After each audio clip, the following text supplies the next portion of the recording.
Welcome back to Decadorks. We're the 12-sided guys. We have Jordan as Dr. Rupert Q. Havenport.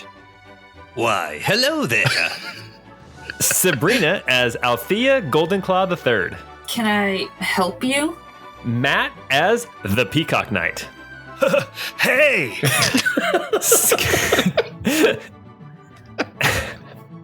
Scott as Droog of the Ankle Shankers. All right, laddie. Me, Paul, as Kayvon Borso. How you doing? And our special guest DM, Aaron, as the Herder of Cats. Hi, gay. Welcome. Yes. Thanks for joining us today on our first session of our new mini campaign. I'm personally so excited to be a player for a little bit, and I can assure you, if Aaron is a cat herder, then I very well may end up being the hardest cat to herd. So apologies right off the bat. Oh, spoiler alert, we're all playing kittens. I'm Rumple Teaser. I'm the magical Mr. Mistopheles. I'm Beelzebub. There you go. I was going to ask if there would be CG buttholes on this one, so. Is that what was said? Were there CG buttholes in the Cats musical? Girl, they're not CG. They were edited out right before it was released. Oh so my there is goodness. a version somewhere. Oh my goodness. I never saw it. Anyway, well, hey, Worth it. Everybody who did wishes they had it. I think I'm still in the theater watching Cats. Oh my I've never woken still up. happening. Come back to us. well, don't forget about our Patreon for bonus content, and we have Discord and Twitch for hanging out and talking about all the things 12-sided guys and beyond. Anyway, if you dressed up America's favorite twins after winning a horse race, then this podcast is for you. It's a Nauseous Nocturne, episode 1.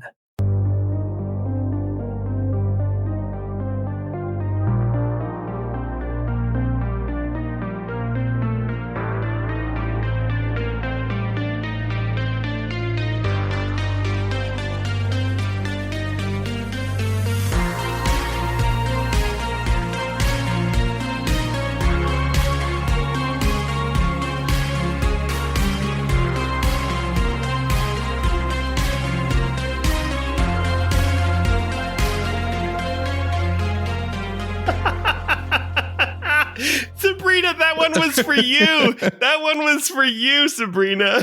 Do you know what game that was, Sabrina? Sorry, I totally missed it. The dog was like barking at me. I'm sorry. It's Mary Kate and Ashley Olsen Winter Circle or whatever it was. Oh my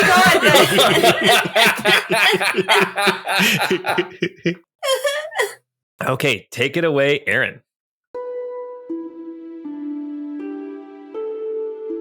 You, in this campaign, are starting in a land known as the City of Rocketeer, and you find yourselves, where you're starting, at a mansion on the outskirts of town, deep within the forest.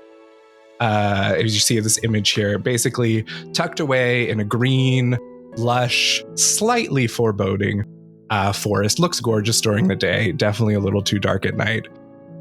You find your group hired as a security crew for the local Countess who owns this mansion. And what you're finding is that you've been hired to, she's basically throwing a gigantic ball, kind of presenting of her daughter to other people of the elite. And she's asked you to come here and kind of watch over things. Like a debutante, like coming out thing. Kind of, but her daughter is older.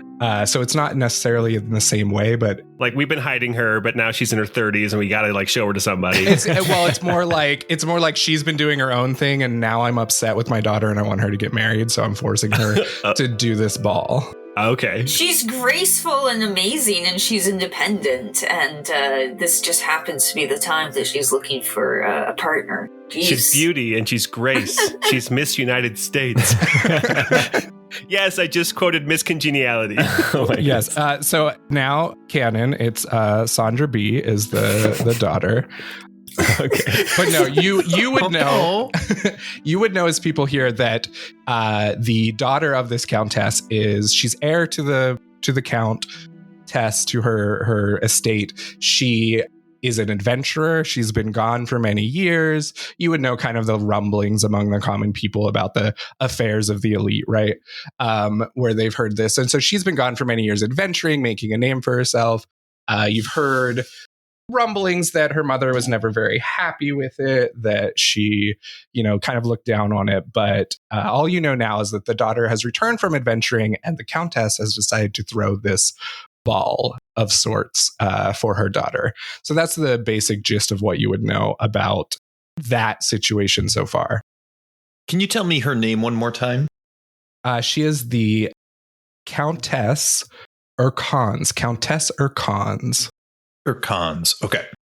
Her full name is the Countess Jacqueline de Ghent Urcon, and her daughter is Suzette Urcons. Got it. Okay. I was just going to say, so you've been hired as a security kind of detail for this. And what I'll tell you is a basic setup for that is that you showed up at the mansion and you were given a small crystal that when you press a button on the side of it, it will show basically that you are a hired worker to the staff. So you can kind of prove who you are. But you have been asked to appear in Bal Kotor for the party because the Countess sent you all a note saying, "Normally I would need no guards at the castle as it offers its own contraptions and protections, but those are for invaders and enemies attacking. Recently I've learned that someone may be out to hurt me or my family, and so I've hired extra protection tonight. I would like for you to mingle with the guests, learn about them, act as guests, and suss out anything you can on who would want to hurt my family or what that threat might be.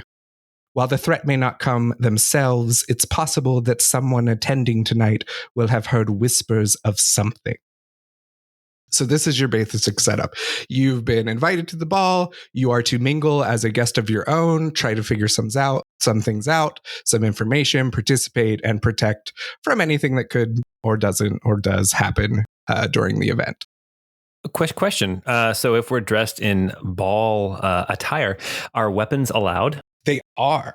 Okay. Not that matters for Kayvon. He just needs his hands to kill.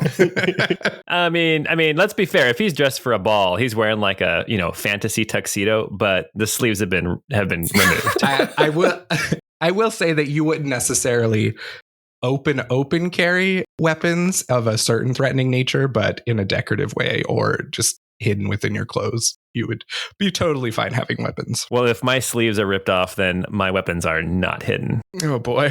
He's such a dork. Such a dork. This guy. Disappointed.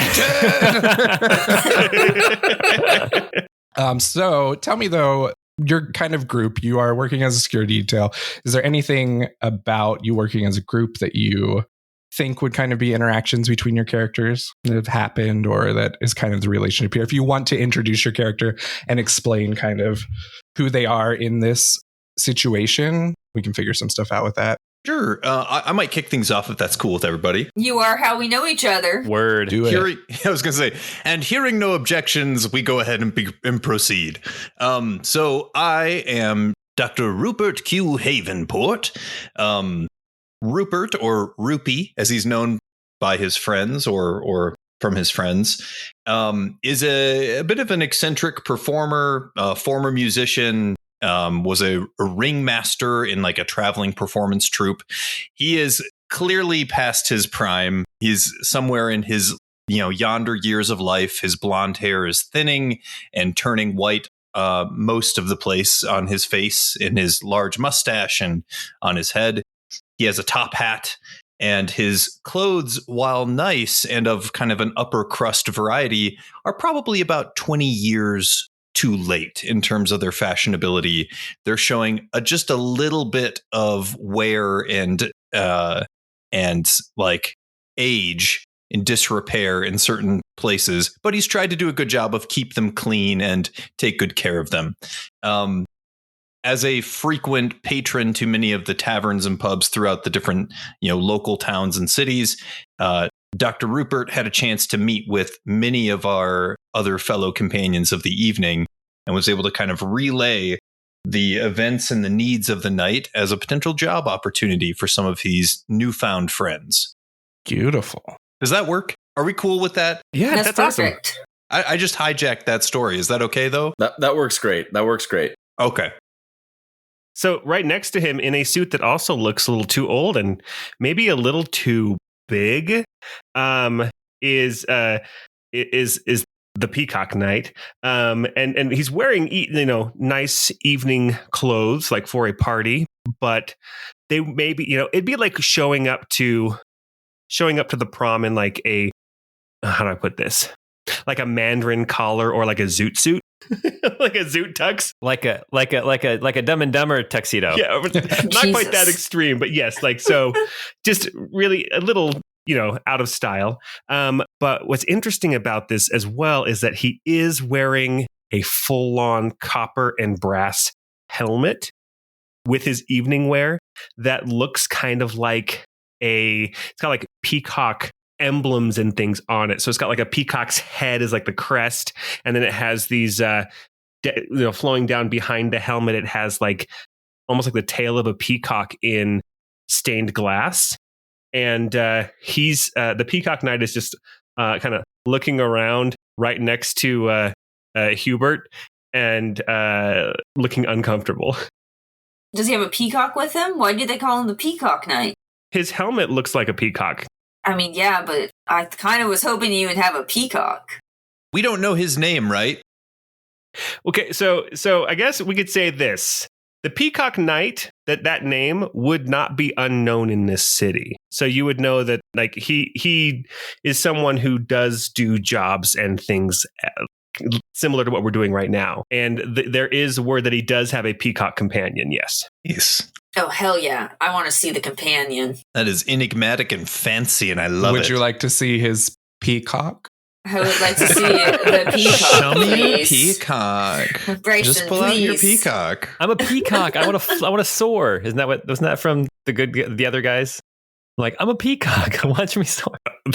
Are you seriously quoting that movie? It was a great movie. Aim for the bushes. That was the only good part. Okay, so that's the Peacock Knight right now. Just looking around awkward like, right. Well, off on another side of the room is probably another not uncomfortable talking to people, but definitely doesn't look like this is his kind of scene. You see a tall human man, about 6'6". He's got long brown hair down to his shoulders. He's, like I said, he's got his nice evening wear on, but the sleeves have been removed. So he's got his arms showing. He just doesn't like sleeves.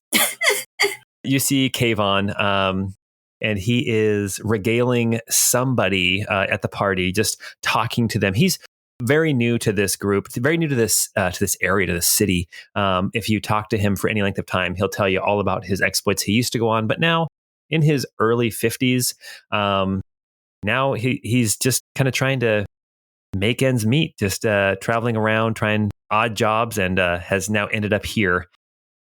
But he's always got a story to share, and he likes to talk about his past experiences. I hate him. Not wearing sleeves. He's not wearing sleeves. No, he's not wearing sleeves. So Althea originally, I think, was kind of standing next to the rest of the group, but after kind of looking them over and their lack of attire, probably would take a few steps towards the crowd to intermingle.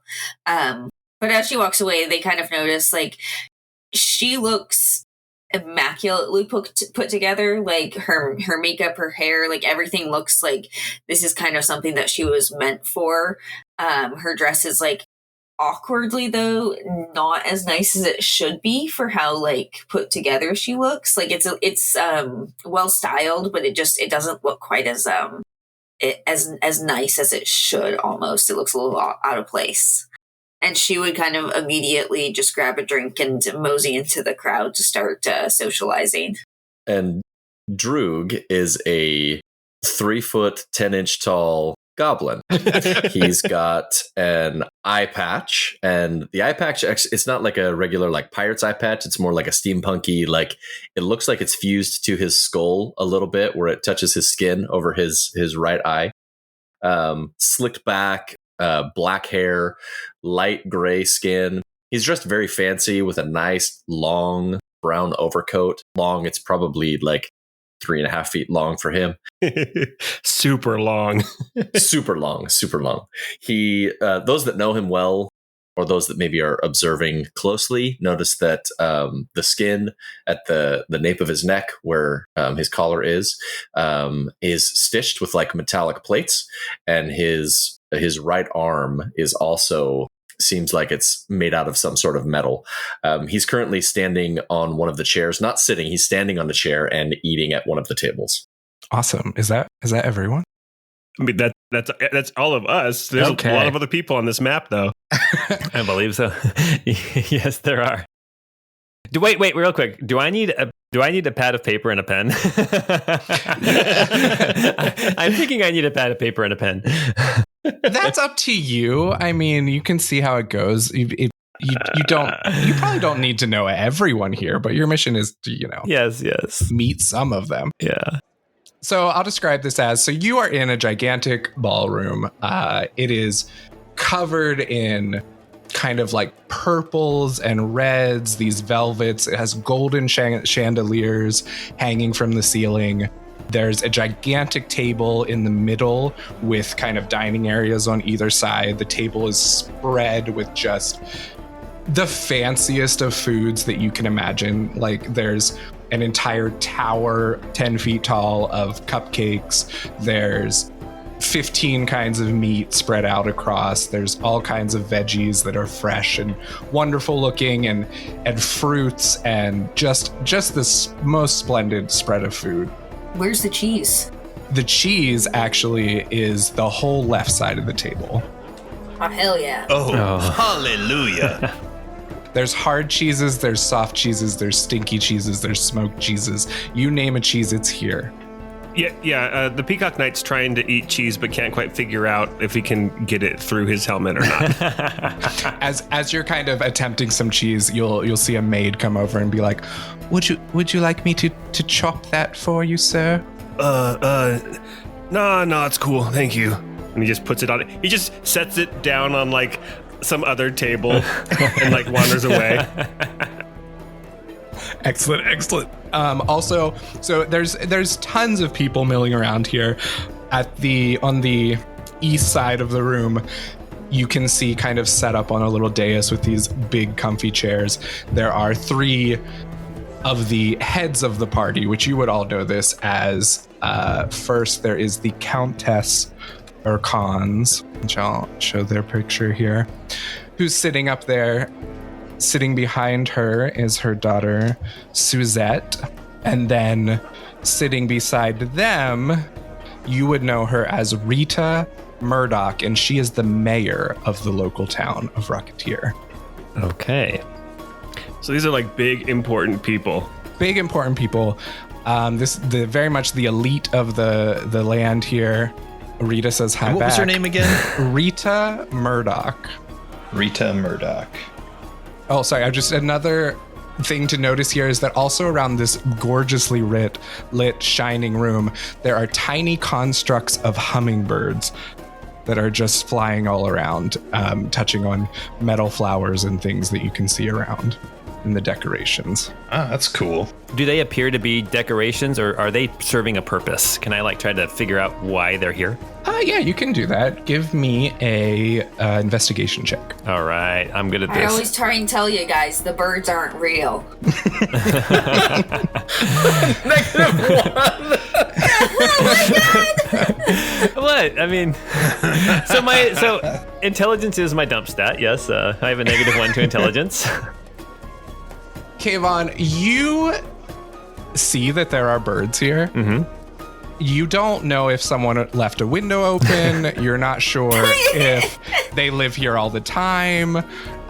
You're not even sure if they're part bird, part machine, full bird. You're just like, there are birds here. Kayvon, as he's talking to people, like tries to pull a flower out of one of the planters and is trying to like lure one of these hummingbirds to him to catch it so he can go release it outside. It walked on my pillow. So what are you trying to do with the hummingbird? I'm trying to lure it towards me. It's like animal handling, I guess. But it's not really an animal. I don't know. No. Give me an animal handling check for this. Okay. This one's a little better, +0. I got a 15. 15. So you know that you're properly coaxing this hummingbird. It just doesn't seem to be paying attention to you. So you're not sure why, but as much as the birds seem to be visiting all around the party, they don't necessarily seem to be reacting to guests. All right. Wildest hummingbirds I ever done see. Did I tell you about the time? And then I just got to start just chatting somebody's ear off about hummingbirds and about the birds that I met on some random island in a previous adventure. The birds and the bees. Yes, exactly. I will also call out that in the north, or sorry, yeah, I said that wrong. In the west side is where people are sitting. On the northeast corner, there is a table that is just covered in gifts for the Countess's daughter, for Suzette. So that's what that table is being used for there. So the Peacock Knight will go try to find Hubert and be like, hey, were we like supposed to bring a present? Oh, real quick, it's Rupert. Say that again. Oh, Rupert. Yeah. Did I say Hubert before? Yes, you did. It's all right. It works. It works. I can't. Hubert? I love it because you said that and he's like, actually, it's Rupert. That's great. Hey, Hubert. Hey, Hubert. Were we supposed to bring like a gift or anything for this lady? Actually, it's Dr. Rupert Q. Havenport, but you can call me Rupee, PK. It's all right. As far as gifts go, I don't believe that it's protocol to provide a gift when you're also being paid by the individual, but I could be wrong about that. Okay, all right. I was like, this is my first like real like party. Didn't have a keg at it, so yeah, I'm not quite sure on like the protocol. Well, I mean, the protocol, if you will, is to have a good time, be congenial, and, not cause too much of a distraction for the events of the evening. Of course, if you can put a smile on a few of their faces, why, that's one of the greatest rewards that this world has ever provided to man. Great. Why, I recall, it was some time ago, it was the Viscount of Bordeaux, I believe, was having a party, and of course he asked me and my band of musicians to come and play, and, well, it was a much larger party than this, him being a Viscount, of course, but, this is very nice. Have you tried the cheese yet? I tried the cheese, I couldn't figure it out. Yes. Well, tricky thing, that cheese. You cannot eat the cheese if you don't take off your helmet. He's right. My fine leathery friend is right. Well, I mean... And if you're gonna try some, this camembert is fine stinky. I do like stinky camembert. The thing is... Hey, Hubert. Yes. So the thing is, I know you hired like the Peacock Knight to do this, and I'm the Peacock Knight, but like my dad used to be the Peacock Knight, but like now I'm the Peacock Knight now. He's like, my mom says he's dead, but good heavens. Anyway, I don't know if I take off the helmet. I don't know if people might recognize me. I don't know if you know this, but I used to be a pretty big deal, like wrestling. I was like a junior champion in the fantasy version of whatever high school is here in Rocketeer. So I kind of feel like an imposter a little bit. Rupert is looking visibly nervous now, hearing all of this. Okay, I just forget what I said, man. Just I'll go figure stuff out. Like talk to people and stuff. Thanks, Hubert. You've been awesome. Yeah, so they cast me with the understudy, apparently. Well, it's fine. You're gonna do fine. Don't worry about it. Everyone has to cut their teeth on something the first time.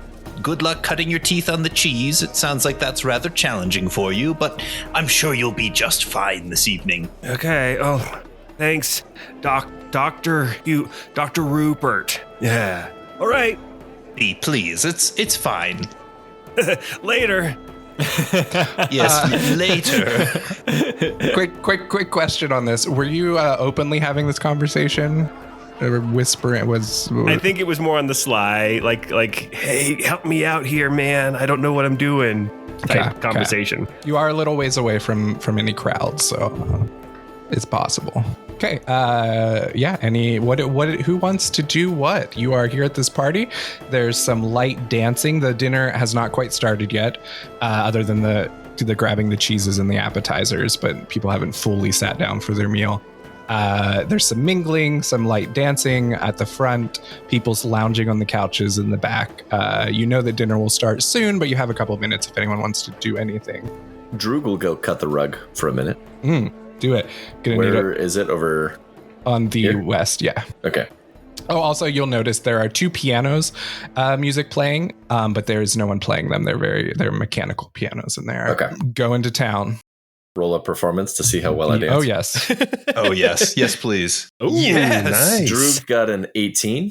Yes, Droog is killing it. Name 3 dance moves you pull off flawlessly. Well, I cannot say them in around these proper people here. Okay. But they're good ones. The stank wanker. That's The plaid pillar. The peacock. Oh gosh. Okay, Droog is dancing it up. I think Kayvon's going to head over towards the west side of the room, kind of around the dance floor, maybe over kind of by where Althea is, and just kind of scope out the dais, the stage where we have the Countess and then her daughter and the mayor, where they're all sitting, and just kind of try to kind of just nonchalantly glance around the room, see if anyone's paying them extra attention. Do people come up and talk to them, or are they just sitting there all by themselves? Right. What's the vibe going on up there? So you're specifically kind of looking at the guests themselves, trying to see if anyone's looking at them or anything. Exactly. I'm paying less attention to the stage and more attention to who might be looking at the stage. Okay. Give me an investigation check. Again. Okay. Investigation -1. Here we go. Yeah. We did not build our characters for infiltration, did we? I got a 7. I built my character one very specific way. Kayvon, you are...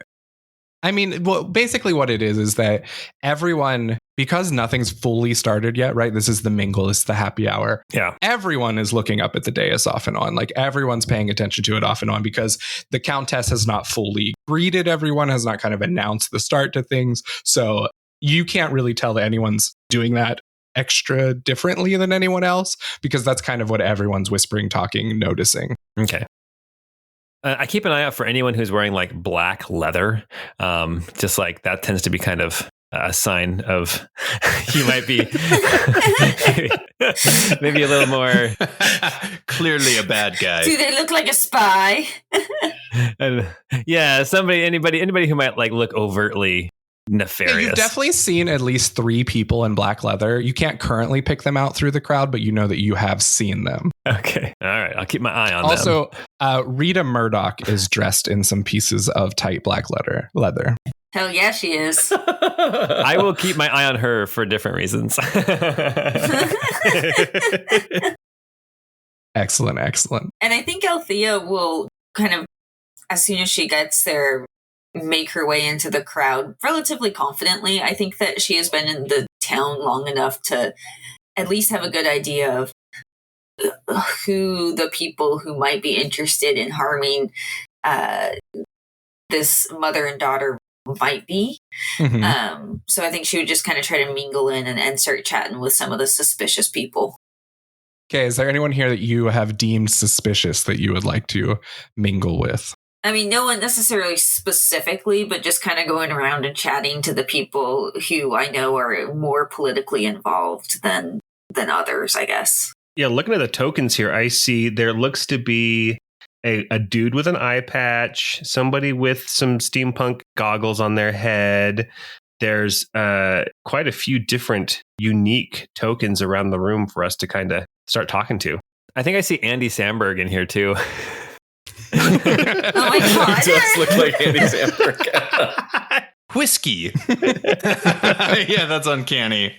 I think that the Peacock Knight then would also go up to this dude with the eye patch, because eye patches oftentimes mean villain. And he'll go up to this guy and say, "Hey, good party, right?" Right before we do that, I am going to jump back to Althea. Since Althea says you don't want to pick out anyone specific, just give me a perception check to kind of see what you're noticing or hearing as you're mingling. All right, 22. Woo! Hell yeah. Okay, so as you're mingling and around, you're not directly engaging with anyone super important, but you're kind of in the crowds of people by the dance floor, kind of in this things. And it's not that you hear any one commentary that tweaks and piques your interest. What you notice though is that everyone, when they kind of talk about the city or the mayor or the countess, you get the vibe that there have been rumblings of tensions between this city and neighboring cities. So that would be the biggest thing for Threat, is that you feel like if there's anyone threatening this right now, it is probably more of a area power dispute maybe than anyone who's like personally wronged. And that's the vibe of the room. Not saying that's what you know for sure is what it is, but that's. Do I have any way of like knowing who would be from a different city? Is there somebody here like who's obviously a delegate? Give me a history check. Oh heck! All right, and that one for 4. So you are aware. I mean, even with a nat 1, you know that 2 of the closest regions are known as Gnomeshire and Hildocks, but you'd have no idea who like the liaison or representative of them is right now. I'm not from this area, in my defense.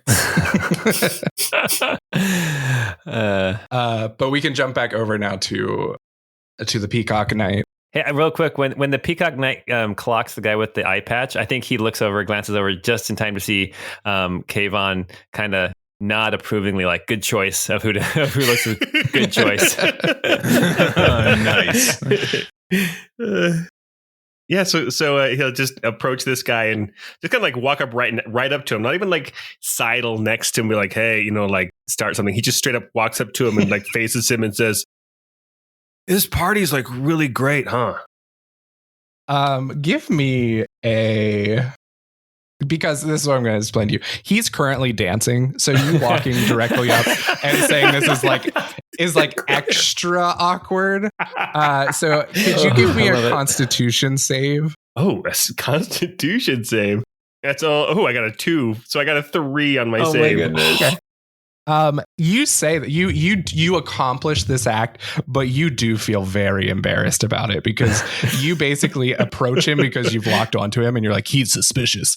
And then you get to him, and as the words leave your mouth, when like a sentence goes and you can't stop it, you can't reel that back in.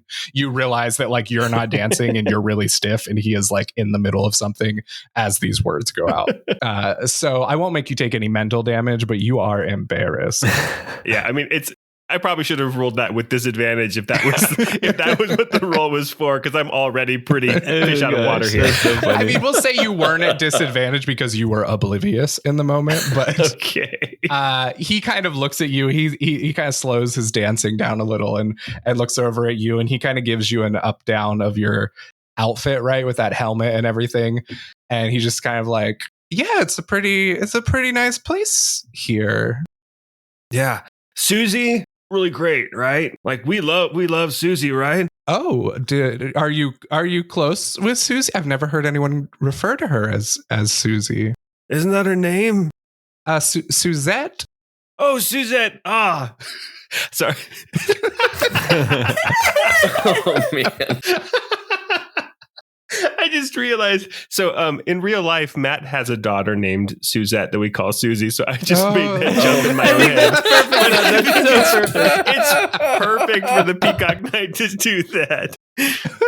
Oh yeah, no, sorry, yeah, sorry. I used to know somebody named Suzette as well who went by Susie. So like, I just figured maybe like we're all her friends here. So I was assuming. You are sweating profusely. You're a really good dancer. He kind of looks at you, like kind of gives you a second look, and he's like, "Oh, thank you. I'm new to this kind of event, but have been trying to, in all honesty, practice a little before getting here. So thank you for. Would you care to dance here, or would you rather chat? I'll just start like bobbing at the knees, like just bobbing up and down. No. He kind of nods his head at you and like starts working a knee bob into like his move so that you don't look quite as out of place. But he starts doing that, and he looks over you and he's like, and can I ask your name? It's the Peacock Knight, I guess. Oh, is that a title? Oh, probably. Yeah, I think so. Yeah. Can Rupert come in? Can I roll a perception to have Rupert come in and help him? Yeah, please roll a perception to see if you notice this or if you're distracted by something else. Come on, a 15. A 15. Okay, I'll say that you do notice this happening. It doesn't necessarily seem terrible to you. I'll say you don't notice this as like, this is the worst conversation to ever grace this castle. But... But it's pretty close. You notice there's an awkward Peacock Knight kind of bobbing and trying to talk to this man. I won't intervene then. I will just kind of grimace to myself and stay to the side. Okay, excellent. So that's your title, but what's your name? Oh, it's Bryson. Bryson, that's a lovely name. Yeah, it's my dad was Bryce, so it just makes sense that I'd be Bryson. Oh, yes. I've seen that. My family is similar in certain conventions from the past, not necessarily in names, but they certainly have a lot of rules, if you ask me. So Bryson the Peacock Knight is so awkward here because he's, again, failed that constitution check. He doesn't even think to ask this man's name. I will say this man like picks up on that, how awkward you are. So he's kind of like pulling this conversation out of you. And he's like, well, it's lovely to meet you, Bryson. My name is Leon Racketeer. And it's been a delight. I'm glad you came up and talked to me. To be honest, I don't know many people here, and I was a little worried. I was trying to dance and be like, will I meet into anyone? But you know how dancing is. It's not really talking. But look at you talking while we're dancing. I guess, yeah. Sweet. Okay. Well, I maybe I'll see you around later. I hear the camembert's like real stinky. Oh, yes, it is. Maybe we could share some. Cool. And then Bryson will just kind of like nod and then wander off somewhere else. Really, really uncomfortable, like head down, like Napoleon Dynamite walking. Rupert visibly exhales finally after all of that. Droog is going to dance his way over to the woman with the hat over here by the front of the dais and say, have you ever danced with a Wayne like me before? She kind of looks over and down at you and give me a perception check. Oh, I don't know if I'm perceptive. I am not. We'll see how this goes. A 5. Yeah. Oh, yeah. She kind of looks down at you and she says, "Oh, I mean, I've maybe not directly danced, but been on a dance floor before with one as you." So I did. I'm hopefully doing some good moves out there on the floor. Oh yeah, she's like, I saw you. You pulled off that worm without ever going down or coming up with, like, you just threw yourself into a wave and back on the feet you were. That's true. I've got a few enhancements, if you will, and they make it easier to dance. Oh, what? And she kind of is looking over to see if she can like pick out your enhancements. Well, you'll have to get a drink in me first. Oh, you're so silly. I'm Daphne. Nice to meet you. It's a pleasure, Daphne. My name is Droog of the Ankle Shankers. Oh, would Daphne know who the ankle shankers are? I mean, maybe the events are probably, they're not famous, and she probably hasn't ever met an ankle shanker. But if she knew of them, it would probably be because there were news reports or something along the lines of a disaster and the rest of the clan being killed. Okay. Because of her specific situation, I'm going to say she hasn't heard of you, not Perfect specifically, but she's, the ankle that's a right unique name. Thanks. I like it. It's mine. That's good. Well, it was, it's been nice to see your dancing. Was there anything else? No, I'm just cutting the rug here. Oh, lovely. And she just says that and then just kind of fades into the crowd. All right. Well, I'm going to keep dancing here. I guess that's everyone did something, right? Is there any last thing? I was going to say, I think Rupert's probably the most suited to social interaction.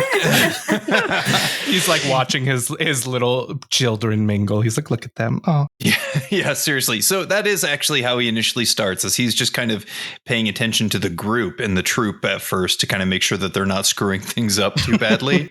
And then when he sees that they have survived their interactions, relatively speaking, he's actually going to turn to the dais and approach the Countess, and he's gonna come up to her and say, "My dear Lady Countess, we are indeed grateful for your hospitality and generosity this evening.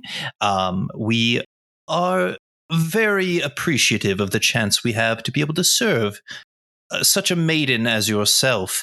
I have comprised a poem that I'd like to deliver to the young Suzette. If sir, it's you have not performing. Now this is not the voice I used before, but this is not. Not going to remember it. This isn't a thing you're doing for me. This is a party for my friends, for the people here. You're simply a guest. It's lovely. Now, Suzette here is prepping for the start of our announcement, so I think your poem would probably be best saved until you encounter her later on in the party. Oh, nonsense. It's not a bother at all. I'd be happy to share it. And he brushes right past her and goes right up to Suzette and says in a loud voice, "A maiden fair, with eyes so bright, under moon's pure light she stands. Her kindness reaches far and wide, as gentle as the ocean sands. For her attention, gratitude flows." Suddenly, in the middle of your poem, gently coming to rest on your shoulder, you see a small blade out of the corner of your eye. Yes. And as you turn, you see that the Countess has rested her walking cane on your shoulder and has slightly made the knife protrude from it as she looks at you and she says, "Oh, my dear, I think you misunderstood. It would be best if you waited till later." Duly noted, my fair lady Countess. Yes, well, I shall take your leave, of course. Yes, carry on now. Yes, well, have a wonderful evening. We are the best. Killing it. We're so good. When Bryson heard that this was a security job, he was like, "Oh yeah, I could sit in a booth and watch monitors for a little bit. Yeah, no problem. Play some Game Boy or something. Validate parking." Yeah. And with that, Rupert will sheepishly start to just kind of meander through the crowd and just kind of smile and nod at strangers and stuff. Perfect. You hear, as you're kind of getting over to the tables and getting kind of through the crowd, you hear 3 sharp raps on the ground as the Countess stands and taps her cane down. And after those 3 short taps, you kind of see the lights. They change from a bright, illuminating yellow to kind of a warmer orange around. And you see all the curtains kind of drop down and closing the windows and giving more of a closed idea to the room of we're in our privacy now. And she's going to stand up and she looks out over the crowd as everyone hushes down real quiet. And she goes, Welcome, my esteemed friends, my lovely guests. It's so delightful to have you here. As you know, this is a wonderful moment for me as a mother to present my daughter, Suzette Erkins, to you for the wonderful woman she has become over her many years. And you see Suzette kind of look over at her, and she's like, but it's delightful that this could finally happen. I know that usually it could be from a much earlier time of one's children, but they never are quite what you expect. It's always something new. You know how it is. But we're having this wonderful party, and we're going to dish into the food now, but I wanted to give you a couple announcements for some events that will be happening that I'd love for you all to participate in. So tonight in our party after dinner, be sure to sign up for the dance contest. Yes, there will be a dance contest with a prize that you can win. So I encourage everyone to sign up. You can speak to one of the staff members. They'll get your name down for that. Drew, you should do that. I plan on winning it. I think you could. There's also going to be a food contest. If you notice, on the table there are 20 cupcakes. One of them has a prize. If you approach the staff, you can try to pick the cupcake with the prize, but only one per guest. And finally, if you see, and she kind of gestures to the northeast side, you see that there's a kind of table with it looks like a large table with a giant sheet over it, and someone walks over and kind of pulls off this sheet, and it's actually like a human-sized bird cage looking thing, and inside of it you see a bunch of tiny what you assume to be birds or animals in there, and she turns to you and she says, our wonderful, delightful guest tonight, Leon Racketeer, has given me the honor of presenting some of his new inventions for you. And his only ask is that if you'd like to win any of them and befriend them, you simply have to win their attention and you can take them home. A very rare. These are not sold anywhere else, so you will only find them here tonight. But yes, those are our three main events. Oh, of course. And then the formal dancing will take place. And so you all should receive a dance card. There will be 3 dances performed, so be sure to fill up with who you're going to dance each one with, and it will be delightful. So don't forget. And now, let's eat. And she snaps her hands, and kind of all these maids and waiters and people come in and just start adjusting some things on the table and getting it all set up to serve you as you go through for your food. Kayvon heads straight towards the cupcakes. Win a prize by eating a cupcake? That's right up my alley. Excellent. Yeah, you can. Would you like to grab food first, or are you going right to the cupcake? Oh, I'm going to go right to the cupcake. All right. You get there, and the maid's going to look up at you, and she's going, "Oh, are you ready for a cupcake? Let's do this." All right. And she kind of gestures her hand to them, and there's just like everyone is different and just ornately decorated. There's twists and spirals and flowers and molded animals and icing and chocolate and just everything. And she says, well, I'd love for you to select one. I want to pick the most drab cupcake, and when I grab it, I'm going to say, that's the cupcake of a carpenter. Jesus.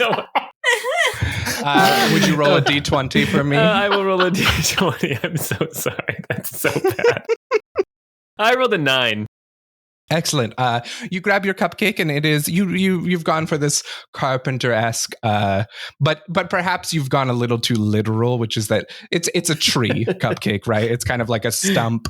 There's some woodland animal decorations on it, some small little candy eggs. Okay. Am I supposed to like eat this now, and then there's a prize inside? Is that how it works?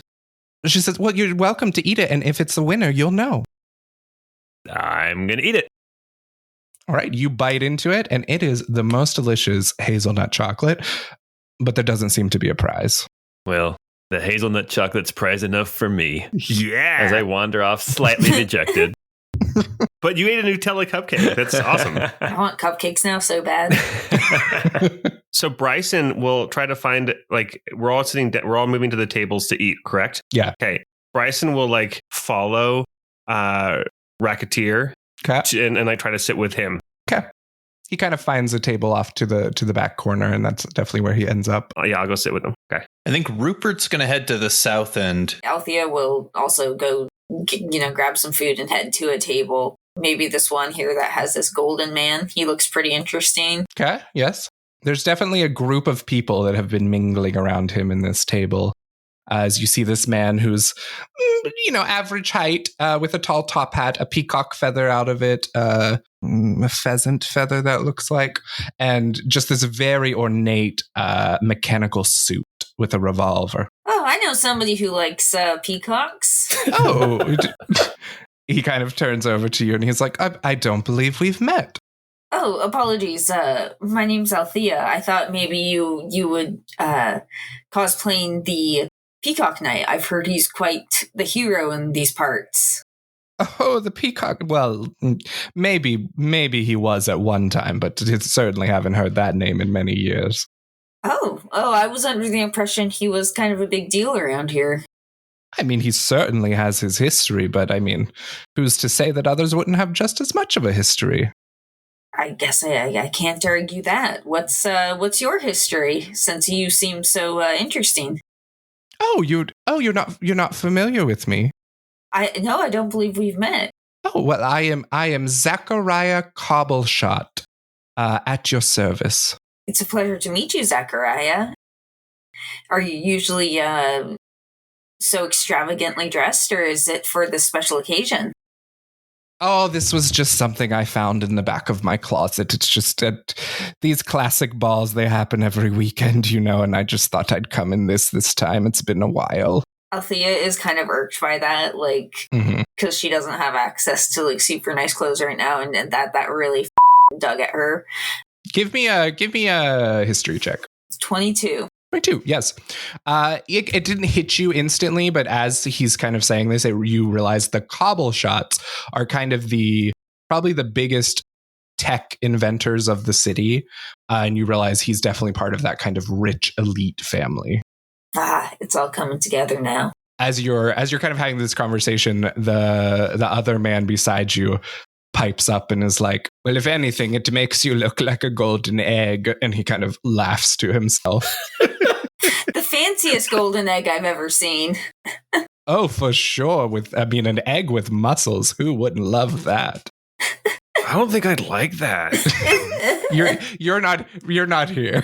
Bryson's off by himself. I know. He just ran. I don't think I'd like that. If you look, when you were talking about the Peacock Knight, if you looked over toward Bryson, he was looking around, trying to figure out if he should take off his helmet or not. He's sitting there with food in front of him, just looking to the left, looking right, looking all around the room, and just kind of sitting there, not knowing what to do. Delightful. I think Kayvon is going. Kayvon was going to wander over to the table that had the guy who looks like Andy Samberg, and then it looks like there was another, a woman there sitting with him. Mm-hmm, mm-hmm. And it looks like right before he got over to the table, the woman with the top hat who Droog had talked to, I can't remember her name.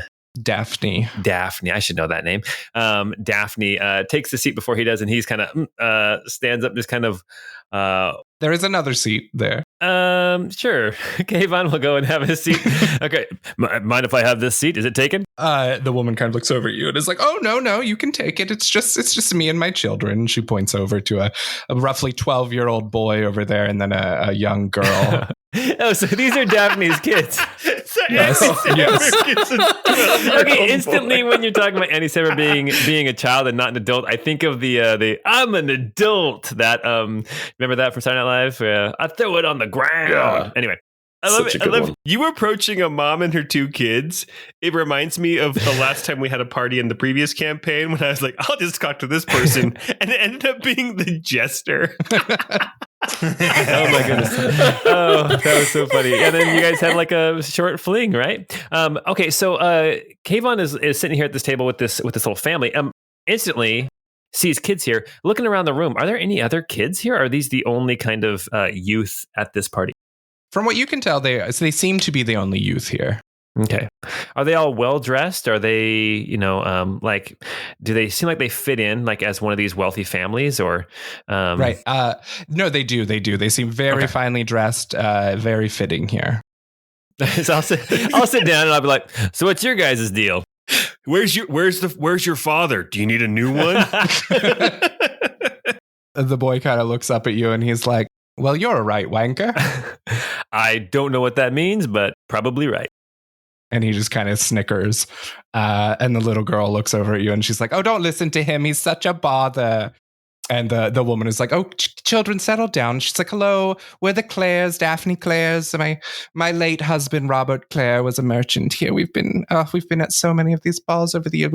The Countess is just such a friend of ours, and we just love to come. And the kids love her. She's like a grandmother to them.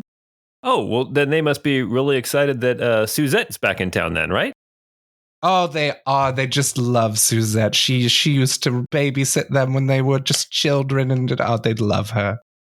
Looking over at Suzette as we're talking, she's been like adventuring, correct? Like that's kind of her past. Does she look like somebody who can hold their own, or is it kind of like a rich person going on safari type of thing, right? Like they come back with a trophy, but it's like the you know what I'm talking about. Yeah. They shot a drugged up lion. Yeah. For sure. No, you look over at her and at first glance, she is just so finely dressed, right? She is in this kind of blended unisex suit with top hat and clockwork. She's got this gorgeous kind of, it's like a necklace into a corset designed like metal key around her throat into this metal corset, and then a fake, you assume fake bird on top of her hat, and she just seems like part of the elite, obviously, but you realize now in like thinking about this and really looking that you do notice that like compared to other people, her skin is a little more worn, and you see that her neck and her face are thin, right? There's muscle tone there. It's not as soft as others might be in this lifestyle. And you see that even the suit has a little bit of bulges where her biceps would be. And you kind of get this impression of like, oh, this is someone who is used to doing hard things, but has cleaned up very well. Okay.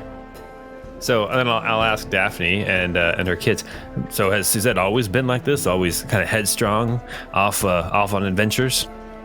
Oh, right. Since she was a wee lass, she's been doing this. She's in her little adventures. Oh, me and her mother just laughed. She's been just a free spirit, they might say, is just wild and free and just living her life. She's such a joy. I don't know what else to say. What about you, sir? I've certainly never seen you at one of these parties before. I don't frequent these kinds of events very often. I kind of more like Suzette over there. I tend to wander and try to find my way out in the world. That's delightful. Do you know Suzette? Is that how you've come here? No, actually, I just got into town and we got the invite and here I am. Oh, but you must be very special. I'd love to hear more about you. And she kind of just starts asking you kind of general questions about your life and your family. Yeah, I'll say, well, back when I was a pirate, and then I'll trail off into a story. Okay. Is there anything specific that you would like, the information you want from her during this conversation, or? I kind of want to know, so it sounds to me like she and the Countess have been kind of amused by Suzette's exploits. I want to know kind of if she's picked up on that the Countess is angry, or if she's had like any kind of, if she's been manipulating Suzette in any way. Does that make sense? Like if she's been controlling Suzette, just kind of trying to gather information that way. Yeah. Give me a quick insight check. Insight is +0. That will be a 2. We did it! I think I just get really wrapped up in talking about my time as a pirate. What I will say here is that she doesn't give you much information. You're not sure if that's because she's withholding, or you also get a sense that maybe she's boasting her relationship a little more than it is with the Countess. Gotcha. Okay. So either way, you end up with nothing useful from Daphne. Okay. All right. I'm going to go see what else they got. Any more cupcakes. I'll get up and leave the table. Anyone else having a conversation? Participating in an event? Signing up for a dance contest? Bryson will finally decide, yeah, he's gonna take the helmet off and try to actually eat some food. So he takes the helmet off, and what you see underneath is like this pale skin, blue-eyed, blonde hair, kind of shaggy, like youth, probably 18, 19 years old. And they'll take that helmet off and gently kind of just like rest it in his lap at the table. And he'll turn to Racketeer and say, "So, you make inventions and stuff? Like, are these little hummingbirds yours?" He looks around. He's like, "Oh yes, these were an early prototype, just a simple kind of party trick, if anything, here. But my real work," and he kind of gestures over to the cage that you saw earlier. He says, "I've been diving deeply into true." I don't even have a term for it yet, but I've been building a more delicate construct, something that can still function as machine, but mimic so much of nature that you would believe it's not made of metal." Yeah. My mom, she kind of does some of the same stuff. Do you know my mom? You know Joanne? You know from the Joanne's Fabrics? Joanne's Textiles. Yeah, renowned textile merchant. You know, she's got a shop. It's Joe's Copper and Cogs. I think it's actually just Joanne now, but yeah. You know, Joanne's Copper and Cogs, right? Like she does little like animals and stuff. She actually made my helmet here. Yeah. Oh well, it is a very fine helmet. I can tell it is fine workmanship. It's not it's certainly not like the latest fashion trend, but it is well made. She says it's like the best damn thing she ever made, which sometimes makes me and my little brothers feel sad. Oh no! You have to understand, when us inventors talk, we simply don't think of family. Right. Well, it's about the creation. She's simply discussing art. Yeah. This is it's a pretty cool helmet. I mean, I'm not gonna lie, but oh yes, it sure offers you great protection. Maybe. Yeah. Oh yeah. Yes. Anyway, so you got like a cage over there. I'm gonna go check that out after I have some of this soup. Oh, delightful! You can be the first guest. I'll wait for you there. All right, yeah, I'd love to. Awesome. Delightful. Cool. Cool. That's so funny. He kind of smiles at you as he walks away. I think he likes me. You say solemnly to yourself alone at a table. Oh gosh, that's so funny.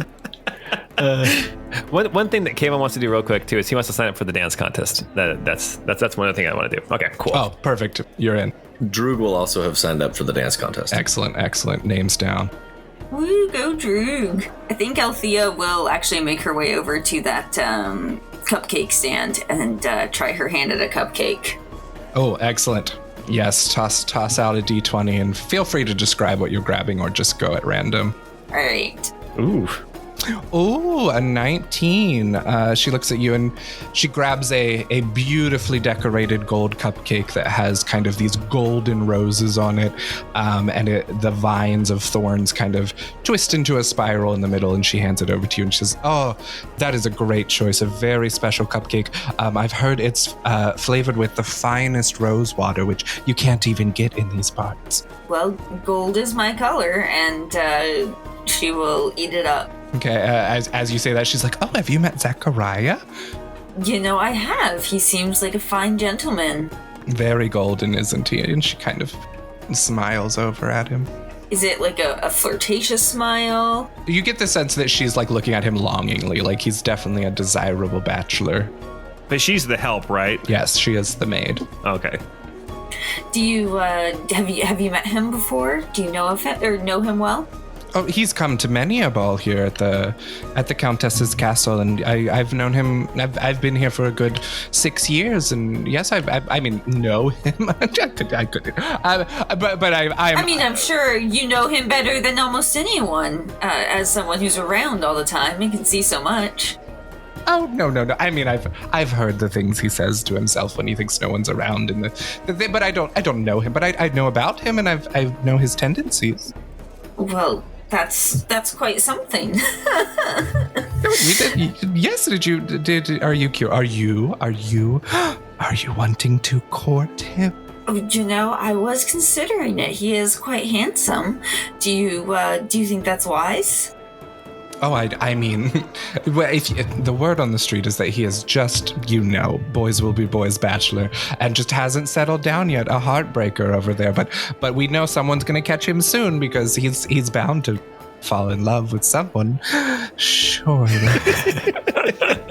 And it sounds like he has quite the wealth to pass along too. When he does get to. Oh yes, the cobble shots are they could be the richest people in the city. Are the countesses the richest people in the city? Oh no, the countess is the richest people outside the city, which much overshadows the cobble shots. That's fair. Imagine living in a city. I'm bummed that this cupcake wasn't magic, but I appreciate it. Thank you. Oh, you're welcome. Thank you for giving it a shot. And she'll just kind of meander back over to the tables. Droog is in conversation with the woman over here. As we're, panning over to him, he says, I think the lass didn't want to dance with me because I was holding these 2 handfuls of stinky cheese. That must have been it. Oh, I mean, that is probably it. You're right. I think she did probably find you smelly. Aye, that's got to be it. oh yeah. Cheese is dangerous like that. I stay away from it myself, lactose intolerant, and I can't have something coming in during a competition, but you know how it goes. Droog's pockets are full of cheese. They're just so full of all the cheese, like the soft cheese and everything. There's just like a waft coming from you. He says, sorry for talking so much to you. What was your name, lass? Oh, it's Meg. Meg Lockstart. Lockstart. Pleasure. My name is Droog of the Ankle Shankers. Oh my gosh. I'm so sorry. Oh gosh. Aye. It was a sad thing that happened. That's been years now. Oh, yeah. Oh, there was all the talk just when I was starting my career. Oh, it was a big thing. It actually delayed some of the races. It was quite wild. That's true. That's in the past now. I'm the last one. I commend you for your bravery in surviving. I didn't rightly survive, but I was put back together by an old friend. Oh, well, you're looking great now, and I mean, tech all the rage. It's all the rage, and she kind of lifts her skirts a little and shows she has a couple kind of additions to her feet. I can appreciate that. That's why I was cutting the rug so well out there. Yes. Oh, I love it. Doesn't it just feel amazing? You're just better than you could ever be. You literally have true. blades on your feet. Aye, well, I've got you, lass. I've got a question for you. Oh, yes. Oh, yes, you can. Hold on. And she pulls out a headshot of herself and starts to sign it. No, that's not it. But should I take a signature from you? Oh, well, I mean, it's probably fetch some coin. Can I make a history check and see if I know who she is? And while he's doing that, can you zoom in on that token? Because that's like the one token I actually want to see. Because of that raging cleavage. Maybe we won't, just for you, Paul. Okay. Droog got a 16 for his history check. Okay. You know her as Meg Lockhart. She is also known as the Red Spike, one of the top elite in the racetrack competitions with her renowned car, the Ruby Rail Car. I've heard of you, lass. The Ruby Rail Car, is it? I'll tell you, somebody she can Ruby Rail.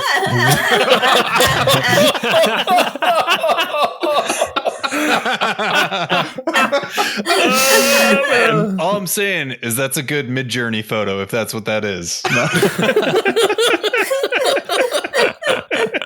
The question I got for you, lassie, is the Suzette up there.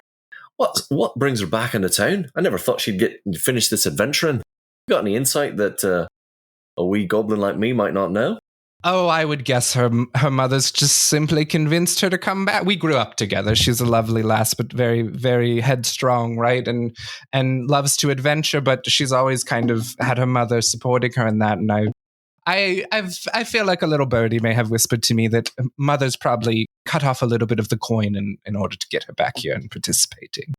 Aye, that makes sense. Well, about this cheese, have you tried the camembert? It's fantastic. Lactose intolerant. You know.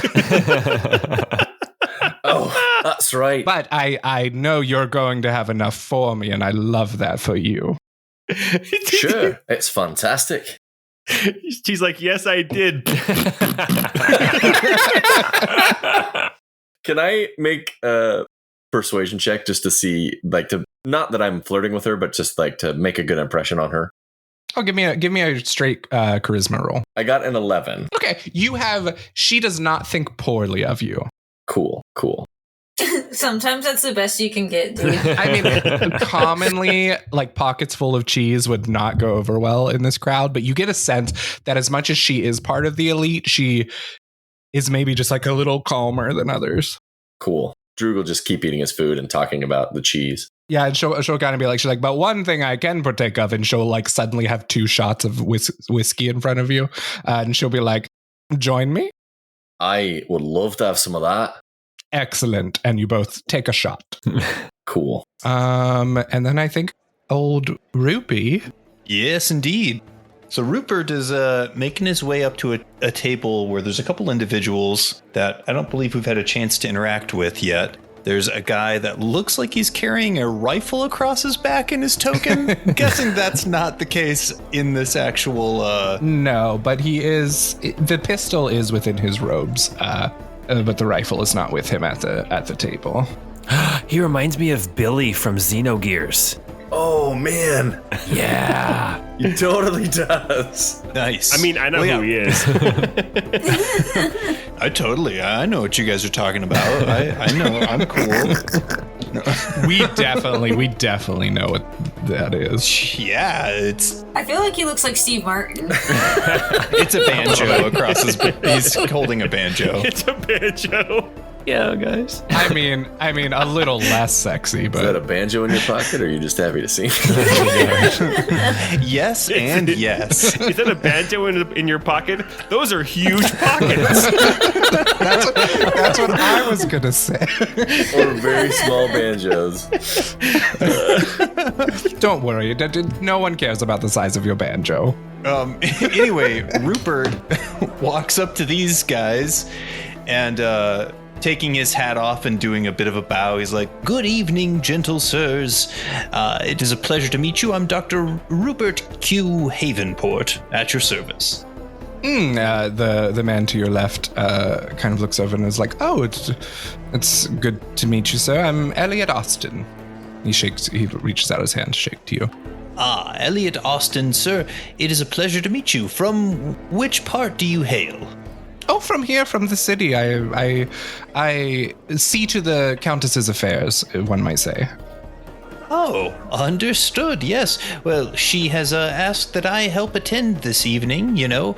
Can't hurt to have an old performer and famous musician to attend these gatherings, if you know what I mean."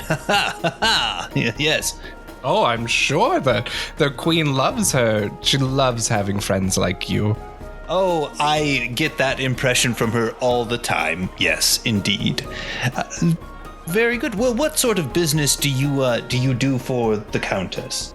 "Oh, you know, I'm kind of her liaison with the other families of the city, right? She's out here. She travels in only for major affairs, so I help her with her land acquisition, with her donations, with her funding, with her purchases, all of that." "Ah, indeed, a very important individual." And he winks and kind of like nudges him with his elbow. He's like, "Well, good sir. Next time you're in the city, I shall have to treat you to a drink." "Oh, that would be lovely, sir. I hope you know a good place." "Oh, I know several. Very well, in fact." "Well, that would be a lovely thing to do. Perhaps, do you know any other people here at the gathering? Any good peoples that I might be inclined to introduce myself to?" He's gonna kind of awkwardly like glance over at the guy right beside you, and be like, "Oh, well, have you met Sir Duncan?" "I have not, Sir Duncan. It's a pleasure." And Rupert's gonna like vigorously grab his hand, start shaking it. as he goes to stick his hand out, and he is terrifying looking. You kind of look up into his eyes as you start vigorously shaking, and you just kind of slowly stop shaking his hand.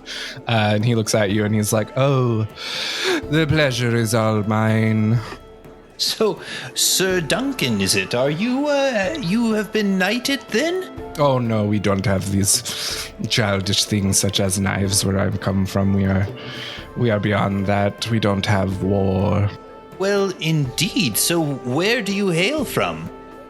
I hail from Gnomeshire. I am here as a delegate to the Countess. Ah, Gnomeshire. You know, I have not been through Gnomeshire in, oh my goodness, must be 20 years now. If I do recall, they had a spiced wine. When served hot, it was quite refreshing. Is that still the case? It is. It is a custom in the cold months for us to drink the mulberry wine. Ah, delicious stuff, you know. Austin, you'll have to try that if you find yourself out there in Gnomeshire. Austin kind of looks over and he says, "Oh, I've had it. My Sir Duncan is nice enough to have brought some from his city for us as a gift." Well, what a lovely gift. And how fare things in Gnomeshire these days? It's been so long since I've been there. Oh, they're the same. Just peaceful, well-ruled, calm. Yes, indeed. Calm indeed. Just as they've been for the last 200 years. So if you're wondering what Rupert is like experiencing right now, imagine some guy, like an old guy in a top hat, having this conversation with Tim Curry's character from Legend. That's exactly what I was thinking too. He looks like this big curly horned demon. Oh yeah, I guess I haven't been like verbally explaining people's looks, but Sir Duncan is basically a gigantic, what looks like a crocodile suit almost, half tiefling, half man. So he's got gigantic horns and a red skin. You know, when I passed through Gnomeshire, I learned a special little couplet of rhyme, and it went a little something like this. In the heart of the dell, with a bosom quite swell, a gnome woman of... We do not do poetry. Well, I suppose I'll just have to save that for another time then. Yes, please, I want to hear the rest. I want to hear about the bosom of swell. I want to hear that swell bosom. I want every poem interrupted from now on. Perhaps some child would enjoy your rhymes. Yes, from... Like these children here, we would love to hear the rhymes. Yes, princes and princesses alike have enjoyed the poetry which I provide. So, yes. So funny. You hear, as you're kind of in this moment, you hear some sharp knocks as the Countess announces, "And it is now time for the dance contest to begin." Yes. Sir Duncan, would you like to dance with me? He looks at you and he looks down at his very empty dance card and he looks back up at you and he goes, "Sure." Splendid. Ha ha. And he kind of holds his dance card over for you to write your name in the first spot. He totally does. Rupert totally does. And while he's doing it, he's like, you know, when I was a younger lad, it was not strange for two good friends and fellows to dance with each other at some of the harvest balls and festivals that would occur. Totally normal and well accepted. Why would it be strange? And, you know, of course, the type of culture and custom from where you are, sometimes those things were frowned upon in other parts, but where I come from... We're very progressive. You certainly are. We have had no issues of sexuality for 200 years. Everyone is happy being themselves. Good to know. I'm sorry you grew up in a primitive culture. Like primitive, but at least poetic, right? Well, let's go dance. I kind of like him, yes. but I kind of hate him. Primitive and immature. Oh my gosh. Meanwhile, Bryson is over there trying to wipe the soup off of his suit that he has spilled on himself. Oh my goodness. That's so awesome. Okay, we'll do the dance contest first, and then we'll go back to Bryson. So who has... Was this a couples dance contest, or were we supposed to partner off? No. You are simply signing up with just your name, and then you will be... Okay. Well, you basically a staff member comes over and says, "We will begin. It is a tournament. Yes. We will have one-on-one dance competition, and we will see who is better." Oh man, it's a breakdancing contest. I got a quick question. Can I use any of my superiority dice for this?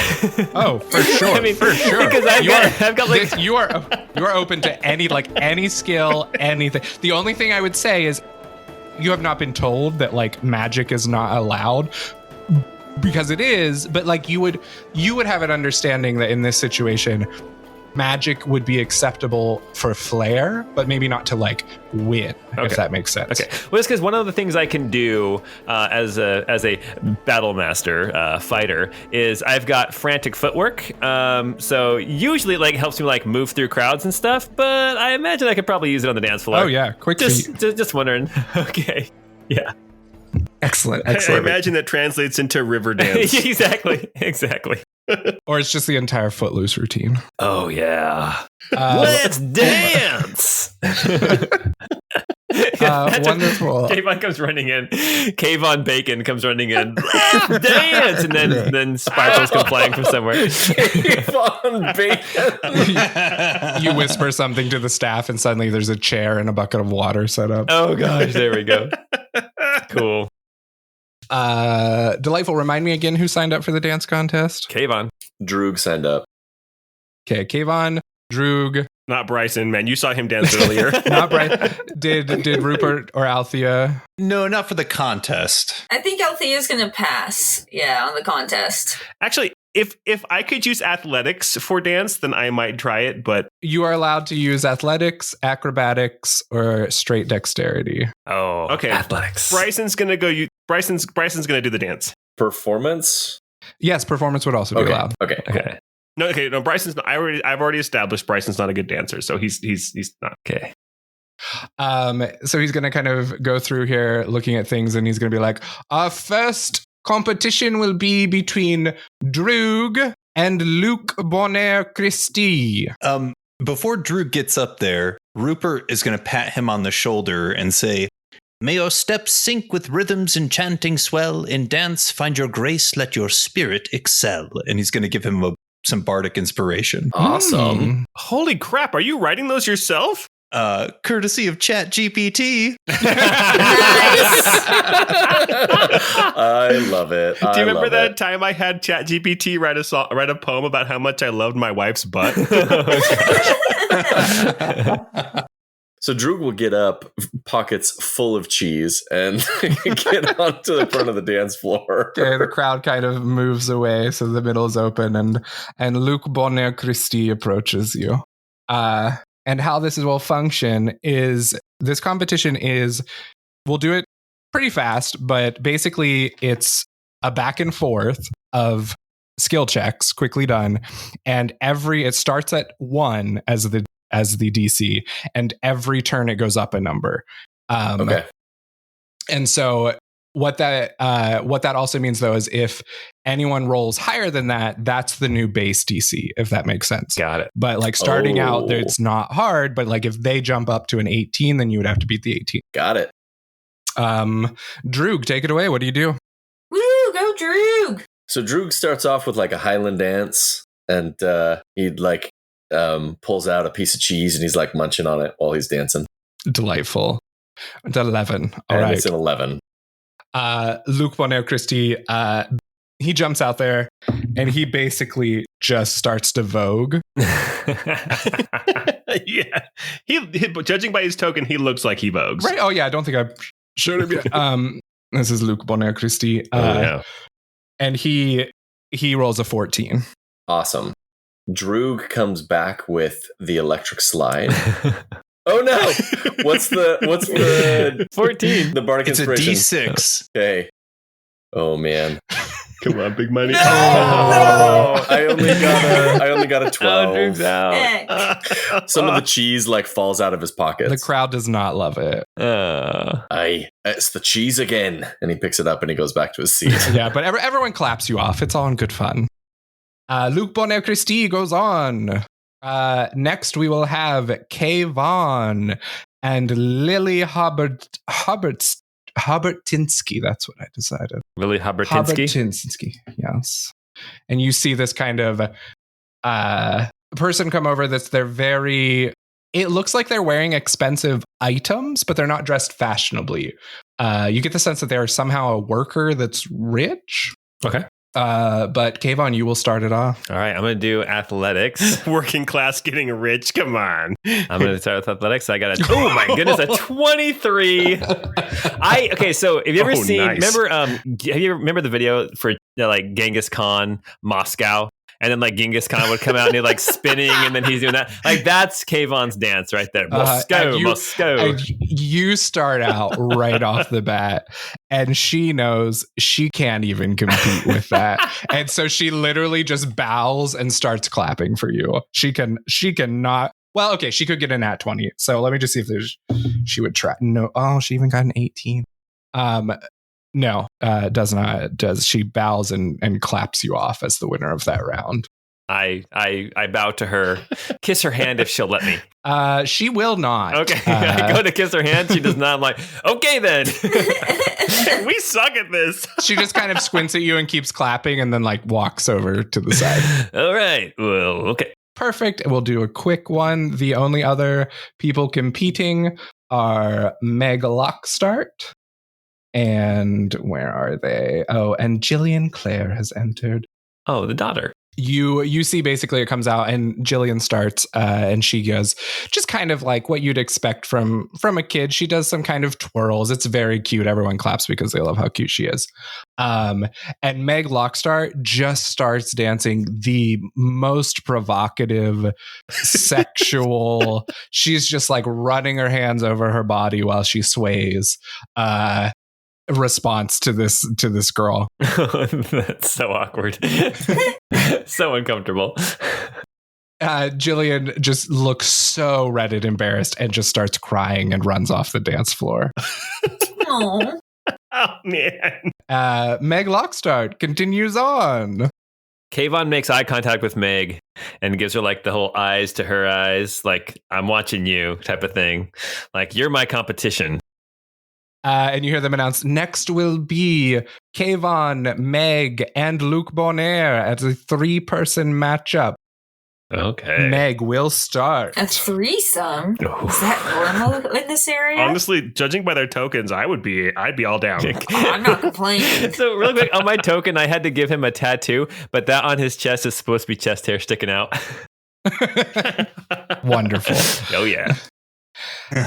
Meg starts and she starts with just kind of unexpectedly to the crowd. She does like a little bit of like the chicken dance and everyone laughs and loves it.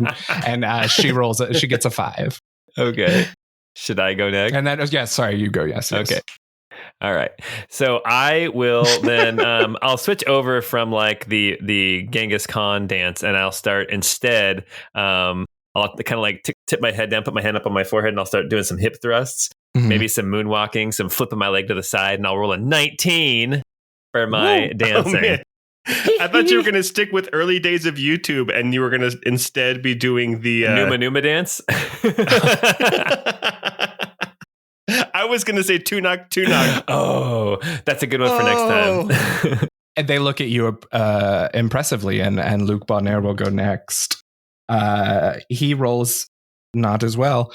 He comes out though, and he tries his best. He kind of does this very rhythmic body movement of trying to kind of match a rhythm in the song, and it's fine, but no one's really amazed by it. And he steps back, ashamed. And Meg, she walks right up to you, and she just starts basically giving you a lap dance. She's just trying to be as in your face, just Woo! dancing, feeling, just going all over. Dude, I think she won. And she did not beat you Okay. in that. So you're going to be crowned the winner unless you want to change that. Nope. As she starts grinding towards me, I just I flip around and then I moonwalk away. And then I do that. And then I do that. I do the lean. I do the lean forward towards her. Smooth criminal. The smooth criminal lean. And then I back up again. Then I moonwalk away. And then and then at the end of the song, I put one hand up in the air, turn my head, and I go, ah! I scream. He's such a dork. Excellent. Standing ovation, honestly. Oh my goodness. All right. Well, just so you know, she did roll an 18, so she did not do poorly. But you are crowned the winner. You have to imagine you have to moonwalk awkwardly covering your crotch. The staff award raises your arms. Everyone He's got a cheers. banjo in there. So that's where that banjo went. You see the Countess is politely clapping for you, the winner. Everyone else is clapping. And you're presented with a beautifully wrapped small box. Oh. And that is what you win. I say thank you very much, and I'll move off to the side. And as soon as kind of the eyes are off me, I'm going to go ahead and open that box right away. All right. Give me a No, I'm just kidding. You open the box, and inside is a very decorative coin. Oh, I like that. You don't recognize it necessarily, but it's very, very intricately made.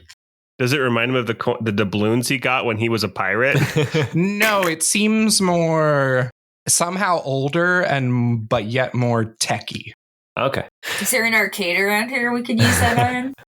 Guess you'll have to find out. I was going to say it makes sense that I would win. I mean, back in my days as a pirate, we had plenty of sea shanties. Every night we were dancing to sea shanties. So. Oh, for sure. Yeah. Everyone knows of the pirate hoedowns. Yes, exactly. And having to balance on that deck really helps out. When I see this cave on, I'm reminded of the Adventures of Bin Sad, I believe was what they were called. And there was a famous work. I believe we performed it a few times, in fact. You see where are you? Yeah, Sir Duncan's just kind of like, interesting. So what do you do for fun, Duncan? Huh? You guys, Peace. He just says peace. You see, you see, well, give me a perception check. Sure. 13. Or 13. You see just the hint of a crack of a smile on his face as you say that, and he kind of looks at you very straight on, and he says, when I am feeling like I really need to let go, I will sometimes eat extra vegetables. You wild, wild man. And he kind of gives you a smirk, and you kind of get the idea that he is leading you on with this. I thought you were going to say saxophones. Well. And he's like, never heard of them. Oh, yes. They're far too primitive, I imagine. No, we're just not really into jazz. And we'll jump to Leon quickly, going over to the cage of creatures. And as you approach, you notice that all the little things you thought were little animals are little metal constructs. And inside, you see a tiny raccoon, a tiny hummingbird, a tiny frog, a tiny snake, a tiny praying mantis, and a tiny sloth. Oh my god. And they're all kind of doing their own little metal things, you know, hanging on little metal branches. The hummingbird is resting on little metal flowers. The sloth is upside down off a metal branch, and just kind of just like you'd see animals, only they're like a 50th of the normal size and just tiny, doing things. And Leon looks over at you and he's like, you've made it. Delightful. I basically, these are just very helpful little constructs I've made, but they do have the personalities of animals, and they are very selective. So if you'd like to try to befriend one, you can. And if you're successful, you can keep it and take it home. Okay. So Bryson will say, okay, yeah, hey, can I talk to them or anything, or like that? Like, what's the rules here? What's the rules? You're allowed to do anything to try to win them over within reason, of course. And the behind the curtain thing here is you're welcome to try something to try and befriend one of them, and depending on its success, that will give you advantage or disadvantage or nothing on a animal handling roll. Okay, so Bryson inside he has his helmet back on. Inside his helmet, he'll say, "Hey Tinsel, well, what do you think? Should we go for like the hummingbird?" And then he will. he will use his spell. His spell's called, I think it's trying to tell me something, which is speak with animals. And he's gonna go over to the hummingbird and be like, "Hey there, little hummingbird guy. I like mechanical birds. I have one. You wanna join us?" This hummingbird, like you realize that as you start talking and it can like hear and understand you, it gets like so excited. Like it was obviously a hummingbird. Its wings were going very fast before, but now it is like absolutely vibrating, and it like dives up to your face and like looks you right in the eye, and then like goes all around your helmet and all around your head and like looking all around, and it you almost see it like give you a side eye about your helmet as if it knows something that you don't. Oh yeah, don't worry about this. This thing is this is Tinsel. You'll meet him later. And you just hear like it's kind of like the sound of, do you know like a squeaky screw, like when you're like turning it and it's just like a squeak. Oh, yeah. So in that basic sound, you hear like a little like Tinsel. Aww. Hey Tinsel, you hear that? I think this hummingbird likes you. What's your name, little guy? I'm Sprocket. Sprocket? Hey, you want to come with me? Make your animal handling check with advantage. Okay. Oh, jeez. Oh, okay. That's a 19. You see it just like buzz up to your cheek and just like makes a little rub on your cheek and says, "Okay." And then it just lands on your shoulder and directly goes to sleep. Hey, Mr. Racketeer, I think this one likes me.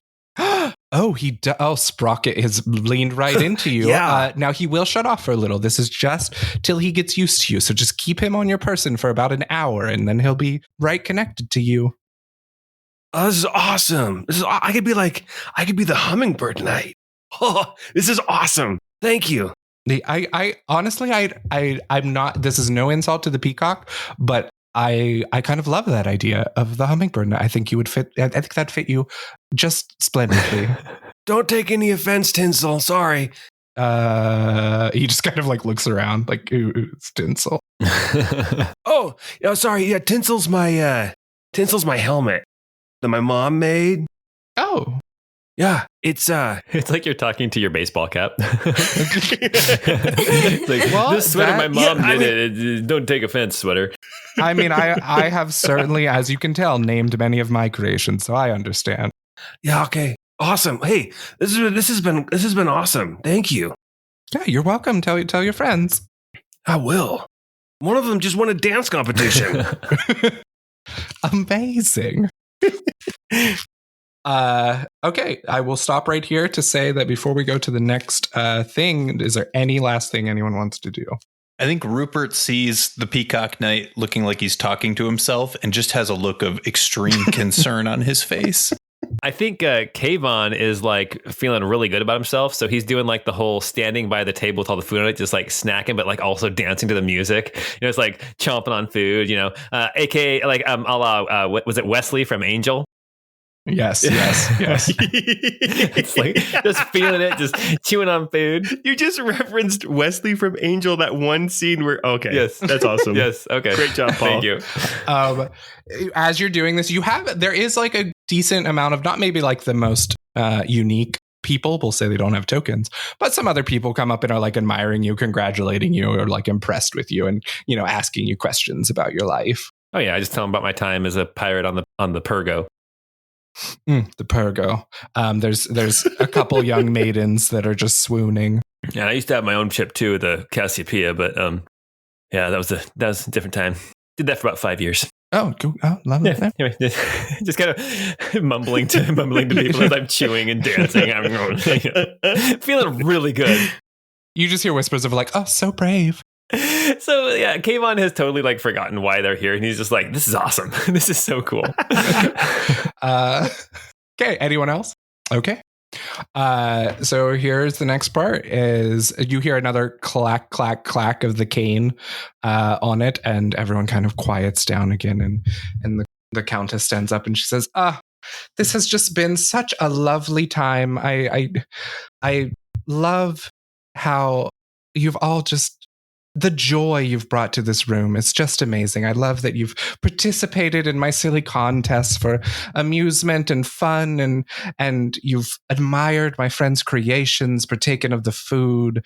It's just you've seriously warmed an old woman's an old woman's heart. It's just lovely.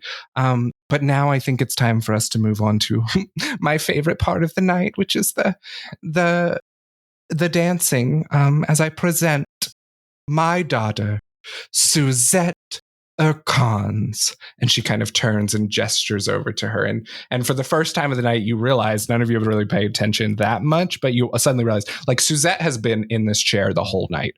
And you get this vibe of like, oh, like tradition is like she couldn't leave that dais until she was like presented. So she comes up and slowly walks down, and the Countess kind of looks around and goes, and now for the first dance, Suzette will be dancing with Zachariah Cobbleshot, and anyone else who has signed up for the dance cards, please join them on the floor now. All right, Duncan, let's do this. Hey, Leon, are you gonna dance? Like, do you want to like go dance? I guess that's where everybody's going. Like, you want to go? I mean, you want to go over there? Or? Leon looks down at his card and looks up at you and goes, "Yeah, I don't have anyone else signed up. Let's dance. Thank you for inviting me, Bryson." Yeah, nobody asked me either. Don't worry about it. It's like, it happens. I mean, like even like the coolest guys, sometimes they don't get like. Sometimes we're just intimidating. I guess I guess maybe we just got caught up in our conversation. Yeah, cool. Delightful. And everyone just moves down to the dance floor. I will say, was that a slip of Aaron about dying, or did that actually get said by the Countess? Oh, that was actually said. Oh, okay. Wait, did you hear about like the Countess is like dying or whatever? Sorry, that was way too surfer guy. Did you hear the Countess is like, she said she's dying? Oh, I'm sure that was an accident, a slip of the tongue. Goodness knows she looks just as good as she always has. Yeah. Total gilf. Jeez. Can Kayvon like make like an insight check as to that little slip? Yeah, go ahead. Okay. Insight. I was going to say, can I do perception instead? You're really good at these. What did I get? Oh, I got an 11. That's better than half. I have a +0. You, as you're kind of taking this in, you get this sense of like she said, like it's a weird thing to slip on, but you can't think of a reason like why she would purposely slip that in. Gotcha. Okay. All right, and you hear the pianos kind of get set, and just this most melodic, beautiful waltz music starts to play, and everyone just starts basically just elegantly gliding across the dance floor. Everyone who's dancing with a partner, please make a performance check. While they're dancing, Althea I can't do athletics. Yes, Althea. Althea wants to specifically kind of zone in on Suzette and Mr. Cobblestone and just sort of see what the vibe is between them. Like if she seems happy to be dancing or if she's still kind of not having a great time. Yeah, give me either an insight or an investigation. I'm not great at either of those, so a 9. Yeah. The one thing you are certain of is that like she's not having a great time. Like this isn't like a best friend or anything. You can tell they're just like chatting as they dance. Nothing special seems to be happening. All right. And this goes in we're probably about a minute into the song. You see Luc Bonheur Christie does this kind of fancy twirl of Daphne Claire, and Meg Lockstart has started doing some dance moves that maybe wouldn't normally fit into this dance awkwardly, but she's doing them. And Kayvon's clapping along. It goes through when suddenly all of you hear the sound of glass shattering. And you look to where the sound came from, and it is the gifts table on the northwest corner. And what you see is that one of the boxes has kind of fallen off the table. And it's hard to see, but as you're kind of looking across, you can see that a big metal box has kind of come out of this present that was there. And there's like designs on it. It's metal. There's some gemstones in it, and they are starting to glow. And all of a sudden, out of the center of this box, this metal rod starts stretching up towards the ceiling. And it goes, and it's 1 foot, it's 2 foot, it's 3 feet. It just keeps extending like an antenna until it's about 15 feet in the air. And out of, almost blooming like a flower out of the top of it, is a light bulb. And as it just starts to glow and flash these colors that are actually like quite striking, and you kind of hear the crowd being like, "Oh, like what is this? It's a rave!" Yeah. What is the Countess' plan?" Like just kind of going out. All of a sudden, there's kind of like this metal clicking, and it gets louder and louder, and it's kind of starting to not sound great. Like it's a little bit too loud and a little bit too mechanical. And then the light bulb glows just like bright white. And it just explodes. And these shards of glass just shoot out across the entire ballroom, just showering everyone in these glass shards. And there's kind of a smoke around the room, like the music has stopped. Everyone's kind of looking pale and frightened and doesn't know what happened, and some people are laying on the ground and look hurt. There's definitely like some blood coming off of people, and the Countess is like, what's going on, what's happening? And then out of these groups of people, you just start to see the people on the ground twitching and rolling back and forth, and their kind of necks are jerking left and right, and they roll over, and they're kind of like back bending up and down, and there's like this heaving coming from them, and you start to see basically just like foaming coming out of their mouth. And almost the ones closest to you that you can see, you just start to see some of their skin begin to like melt on their faces and just like acid burn away. Their teeth start showing without lips. They kind of have these almost rotted parts of their arms that just fall off without any other part looking damaged. And slowly these bodies that have been on the ground rise up, and you see these kind of rotting flesh beasts now eyeing everyone in the room. That is not ideal. This is like part of the show. This is weird. Kayvon's like, Meg, get behind me. Right behind me. Just you press your body up against me. I'll protect you. This is what some of them look like. Ooh, all right. Oh, I love it. We know what Jordan's kink is. Can we describe them a little bit for the listeners? Yeah, so these are just like the party guests in their Victorian fancy duds, but like their faces are like melted away, weird mouth, pieces coming out, sunken in eyes. Yeah. Almost zombified. Yeah. Yeah, it's like steampunk zombified, and it's great. You see one of these just runs over to Daphne Claire and just latches onto her neck. That's a little girl. No, Daphne's the mom. No, Daphne's the good. mom. Okay, yeah, mom, I don't care about her. Yeah, she was kind of rude. Oh, that's right. And you hear Daphne scream out. And that's where we'll start initiative when we get back. All right. Awesome. Yeah, awesome. Yeah, this is so fun.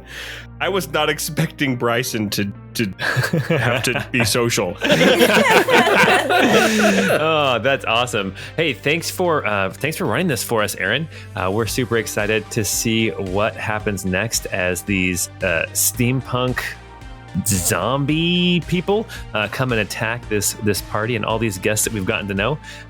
Just remember, you can check us out on Discord. Come talk with us about this campaign, and also check out our Patreon and our shop.